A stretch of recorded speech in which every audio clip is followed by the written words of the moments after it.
Mm-hmm. So we are going to do something fun today. We did another video where my wife asked me questions, and now it is my turn to ask her questions about her writing journey. So my wife's name is Zoe, but her pen name is Celeste Ross. She's got some books on Amazon, so let's get to the questions.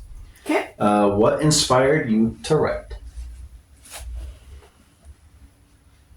Well, there's a part of me that kind of always wanted to write, but I never thought that I could do it. Or I thought that if I did write, like I could come up with the idea, but I thought I would need a ghostwriter to help me put it into words. I always thought that I could come up with the story, but I wouldn't actually be able to write it. But I did it. And what actually motivated me to just give it a try was in October of, 2024? Oddly specific. That was when you texted me saying that you had like a really hard day at work. And then I don't know, I just had a thought, like maybe if I were to actually write a book and if it were to sell or make any money, maybe someday we can get to the point where you could, drop your overtime or, if I could lighten your load at all. So that was like kind of just a kick in the butt that I needed to do what I had already wanted to do for a really long time. That is awesome. So I said your pen name is Celeste Ross. How did you pick your pen name? I mean, you already know that. But I chose Celeste Ross as my pen name because Celeste is my middle name and Ross is from Clan Ross, which is my Scottish ancestors on my mom's side of the family. Like from my mom's dad's side. And I thought Celeste Ross just rolled off the tongue nicely. Sounds like a good name. So it's personal to me, but obviously not my actual name. You know anyone else that used that theme for their pen name? Right. Mm-hmm. Is that actually a question? No, I'm just picking on you. Yeah, obviously you. Yeah? Okay. Mm-hmm. Some good inspiration. Mm-hmm. But do you plan on writing anything? This is also not one of my questions, but do you plan on writing anything about your clan in the past? Because, I mean, there's history there. No. No? But you have a castle. I don't have a castle. Well, yeah, some Clan Ross used to have a castle, then it got sold, and then I don't have a castle. It's gone. We need a castle. It's sold. They took my castle. In terms of castles, I have no castle. We need to fix that. Our writing is actually just a charity for a castle. Buy our books. So I will 100% buy a castle if we can ever afford it. Mm-hmm. I bet you would. I will. That's why I said it. Mm-hmm. Okay, so your first book was The Blood Oath. Mm-hmm. What was your inspiration for The Blood Oath? Why did you write it? And how did you get the idea?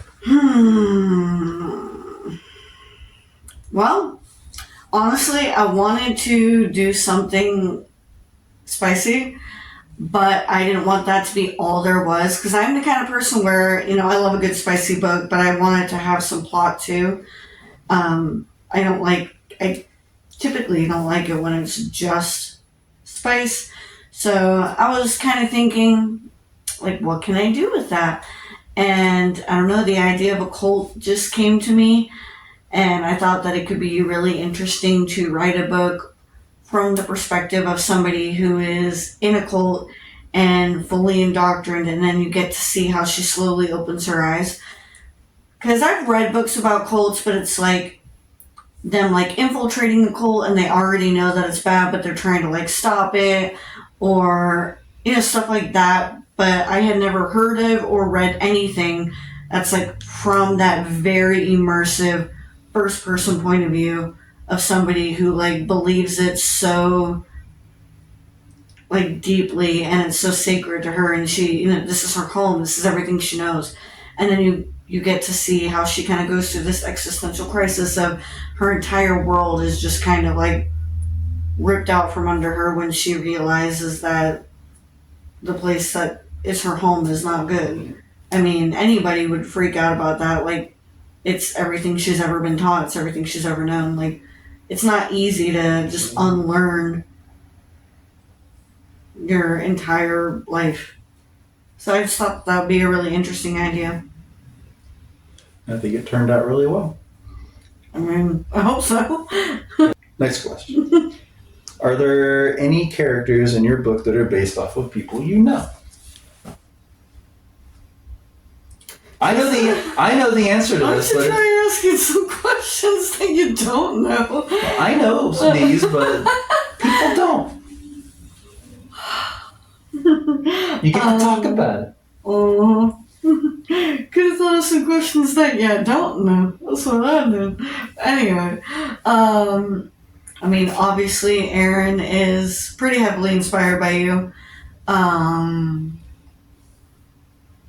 I am actually not that much like River. I am a lot more like Lavender than River. So that's kind of funny, but yeah. That is actually something that's interesting to bring up. Like, your self-insert is not the main character. Like, why not? I don't know. That's just how it worked. Just wanted to be that girl in the background that... Maybe, I don't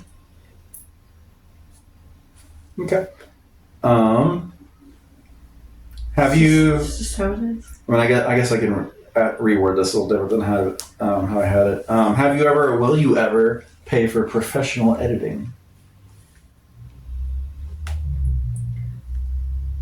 Now, I do not recommend this for most authors, but for me, I won't pay for editing just because I have you, who is very thorough and takes it like really seriously and goes through it line by line, like so meticulously. I know that not everybody is that lucky, so, and that's not going to work for every author, so I'm not like recommending that every author just skips out on editing. Don't skip out on editing. Don't cut corners with editing. But the only reason why I wouldn't hire somebody and pay for it is because you already do it so thoroughly with my books.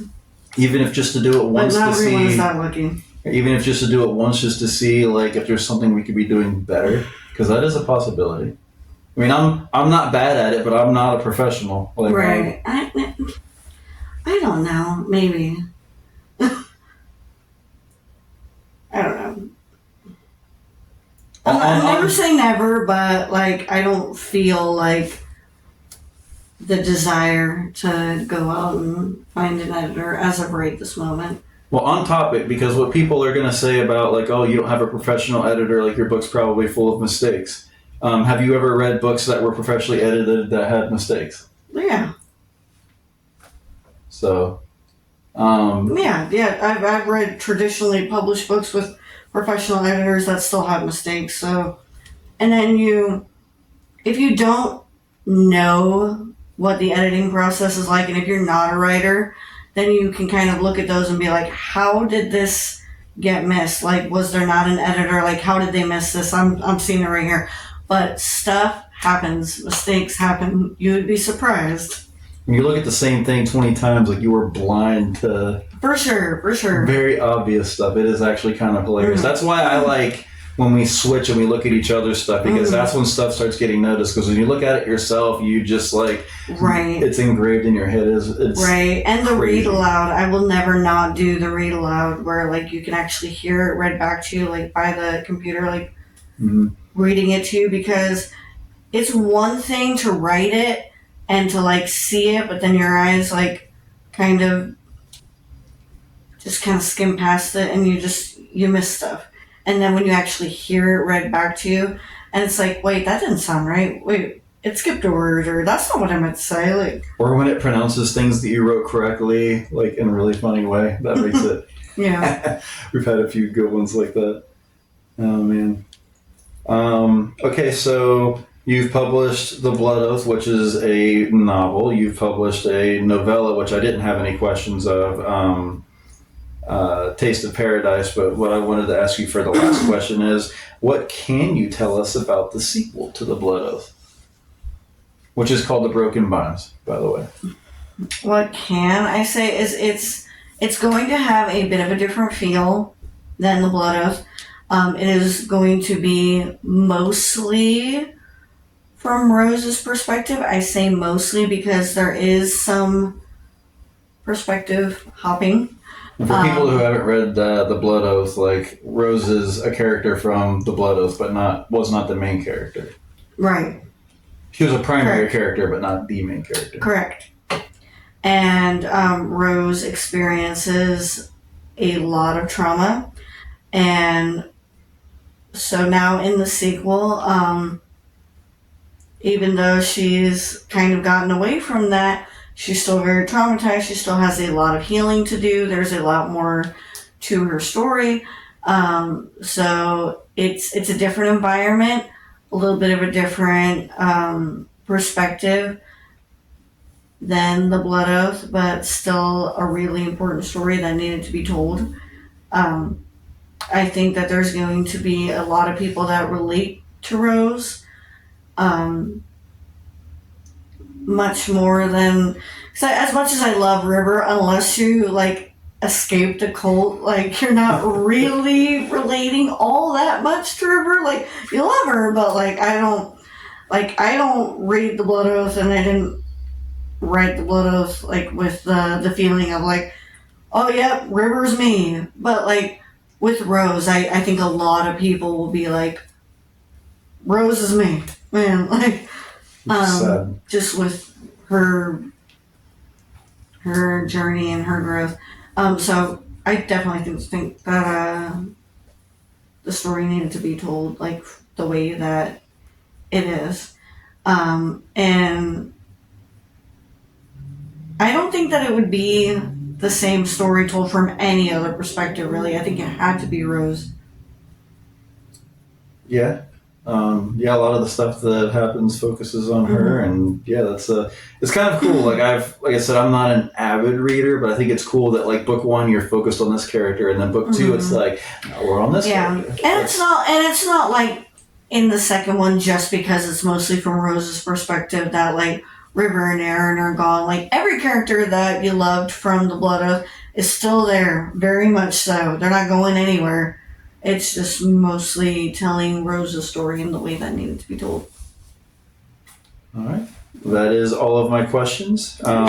Thanks for doing this. If you guys have any questions you'd like to see us ask each other in the future, let us know, and we can do that, because I'm sure you guys probably have stuff you want to ask us. Maybe even about just being a married couple that writes. I mean, I don't know. Like, there's stuff to dig into there. But anyway, thank you, and we'll do this again sometime.